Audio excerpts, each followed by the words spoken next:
Hello everyone, it's me JP from UniqueTutorials. Today in this video I'll show you how to find out if on your Android smartphone mock location or fake GPS location is enabled or not. So without further more delay, let's begin. So firstly just open the Play Store and just search for one application named as fake location detector. And the first list will say the application, just click on it. Now click on install to install this application.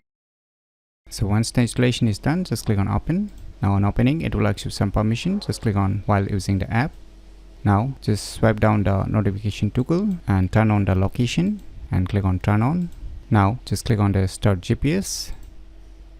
So now once both the GPS access and GPS running is being enabled, now at the right bottom corner you can see here one button. Just click on it. So now you can see here the results are showing cross mark. That means you can see below the information of the cross mark, no fake GPS or emulator found. That means in my respective Android smartphone I don't have any mock location or fake GPS location enabled. So if you see a tick mark, then you can see here the information. So finally I have find out if mock location or fake GPS location is enabled or not on my respective Android smartphone. So by using this application you can easily find out if on your Android smartphone mock location or fake GPS location is enabled or not very easily. So if you find this video tutorial useful, please click on the thumbs like button, and if you're new to our channel, click on the subscribe button, and lastly, thanks for watching.